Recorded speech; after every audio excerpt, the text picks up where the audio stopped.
जी, मैं पहले तो शुक्रगुज़ार हूँ सूद साहब जी का, क्योंकि उन्होंने ही मुझे जब सुना था, मैं इस प्लेटफॉर्म पे आ चुका हूँ 2016 में, और मैंने यहाँ पर जब ऑडिशन दिया था तो सूद साहब जी ने बोल दिया था कि तू बहुत आगे तक जाएगा।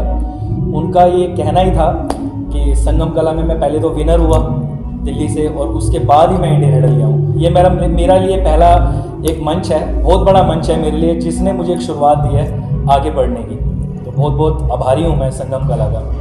सर, जैसे आप इंडियन आइडल का हिस्सा भी रह चुके हैं और संगम का हिस्सा भी रह चुके हैं, तो क्या डिफरेंस लगता है आपको एक टीवी शो जो टेलीकास्ट हो रहा है उसके प्रोसीजर में एंड संगम जो देखो, मेरा मानना है कि जब तक आप दिल्ली को नहीं जीतोगे तो वहाँ तक नहीं पहुँचोगे। मेरा एक था भी ड्रीम कि मैं पहले दिल्ली में अपनी एक जगह बनाऊँ। मैं 2014 में भी विनर हुआ हूँ, दिल्ली रत्न अवार्ड मिला मुझे, और 16 में मैं यहाँ फिर बिग FM पे भी मैंने ऑडिशन दिया था, वहाँ भी मैं फाइनलिस्ट रहा था, सेकंड रनर अप था। तो मुझे ऐसा लगता था कि पहले ना मैं यहाँ अचीव करूँ, उसके बाद उस प्लेटफॉर्म पर जाऊँ, क्योंकि मैं इतना सीखा हुआ नहीं हूँ। तो मैं चाहता था पहले ऑडिशन देकर और यहाँ पर एक्सपीरियंस लूँ, और जब यहाँ से मुझे वो चीज़ सीखने को मिलेगी कि कैसे फेस करते हैं, कैसे जजेस बैठते हैं, मेरी खामियाँ मुझे पता चलेंगी, तब मैं उस प्लेटफॉर्म पर जाऊँ। बाकी यही है कि यहाँ भी गाना ही पड़ता है, वो उतनी शिद्दत से, उतनी समझदारी से, और वहाँ भी आपको पता ही है वो भी प्लेटफॉर्म बहुत बड़ा है। सो बहुत अच्छा लगा। इंडियन आइडल का वो कौन सा गाना था जिससे आप विनर बने? वो था, मैंने एक गाया था इश्क सूफियाना, फिर उसके बाद मैंने वो राहत जी का कुछ एक आलाप लगाया था, तो वो इतना अट्रैक्ट हुआ उनको कि उन्होंने मुझे गोल्डन माइक दिया। सबसे पहले दिल्ली का मैं ही लड़का हूँ जिसको गोल्डन माइक मिला था। तो वही सॉन्ग है इश्क सूफियाना, वो गाया था मैंने। अच्छा गाऊँ? अच्छा, ये आवाज़ भी आ रही है ना। रब की कवाली है इश्क कोई, दिल की दिवाली है इश्क कोई, महकी सी प्याली है इश्क कोई, सुबह की लाली है।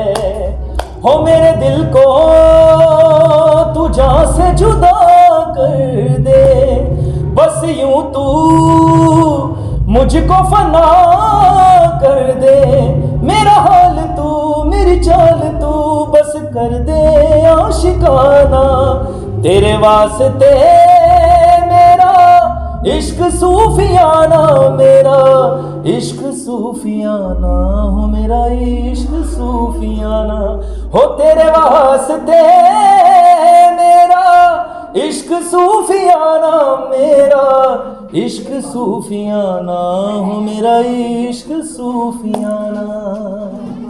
सर, एक लाइन संगम कला ग्रुप की तरफ से भी मुझे, जब आप विनर हुए थे संगम कला के मंच में। संगम कला में मैं सच बताऊं तो मैंने यही गाया था, क्योंकि इसका एक कुछ मैशअप टाइप ही मैंने गाया था।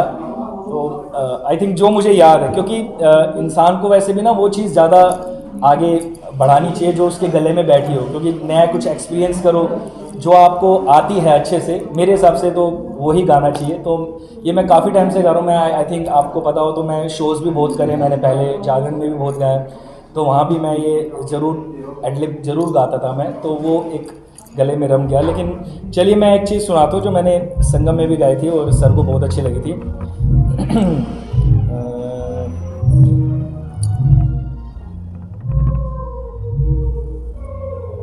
क्या था?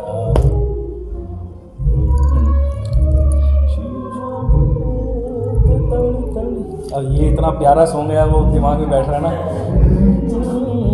बहुत फेवरेट सॉन्ग है।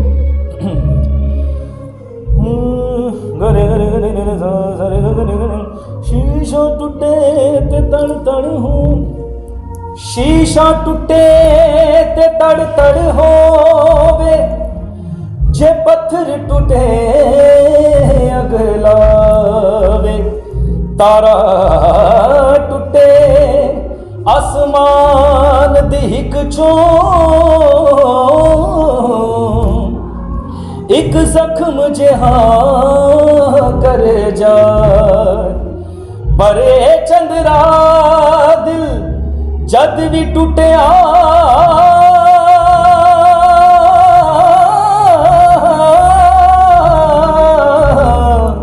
एदे टूटिया आवाज ना आए।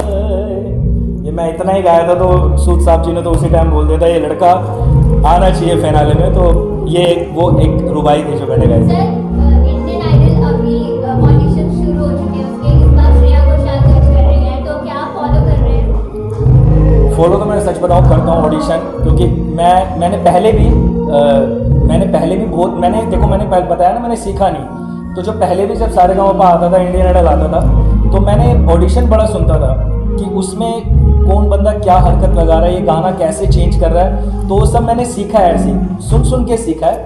और इंडियन आइडल तो देखो एक मंच ऐसा है जहाँ से मुझे पहचान मिली, तो आज भी मैं वहाँ पर सुनता हूँ और सीखता हूँ कि क्या सिंगर, नया सिंगर क्या गा रहा है, और कोशिश करता हूँ कि मैं भी और बेहतरीन होता जाऊँ, कोशिश करता हूँ, सुनता हूँ मैं ज़रूर। सर लास्ट में सूद साहब के बारे में, और जो आज 40 साल हो चुके हैं संगम कला को, क्या कुछ कहोगे? ये क्या कहेंगे? देखिए मैंने पहले ही बोला और मैं फिर से बोलता हूँ कि ये मंच ना सारेगामापा हम लोग देखते थे, आपने देखा होगा, उससे भी पुराना है ये मंच। और सूद साहब जी इसको इतने सालों से निभा रहे हैं और नए नए बच्चों को मतलब ऑफ़र देते हैं, उनको एक नया प्लेटफॉर्म देते हैं। तो मैं तो सूद साहब जी को भगवान मानता हूँ, सच बता रहा हूँ मैं, क्योंकि मेरे लिए इसलिए वो भगवान है क्योंकि जब मैं भी यहाँ आया था तो मैं भी बहुत टूटा हुआ ही आया था कि यार मेरा कब मौका लगेगा कि मैं मुंबई जाऊँगा। और सच बताऊँ यही वो प्लेटफॉर्म है। इससे पहले भी मैंने बताया कि मैं 14 में विनर हुआ, मैंने 92.7 बिग एफएम में परफॉर्म किया, बट जो मैंने यहाँ परफॉर्म किया ये मेरे लिए लकी स्टेज है। यहाँ से मैंने परफॉर्म करते ही, विनर होते ही, इसके विदिन 1 मंथ ही मुझे ऑफर आ गया था इंडियन आइडल का, और वो भी सूद साहब ने मुझे बताया कि साइलेंट ऑडिशन हो रहे हैं बेटा, तूने आना है, कैलाश कॉलोनी में साइलेंट ऑडिशन हो रहा है। तो मैं भी बस ऐसे चला गया, और वो फॉर्म पर भी मेरा नाम था जो सूद साहब जी ने वहाँ इंडियन आइडल वालों को दिया था कि मोहित है, बहुत अच्छा गाता है, तो ज़रूर इसको आप सुने। तो सूद साहब जी के लिए मैं क्या कहूँ, स्टेज के लिए भाई ये है कि जो भी बच्चा यहाँ पर परफॉर्म करेगा, मुझे ऐसा लगता है कि वो कुछ सीखेगा और आगे ही बढ़ेगा। ये तो मैं जानता हूँ इतना, ये मेरा एक्सपीरियंस है पर्सनली। तो thank you so much, thank you.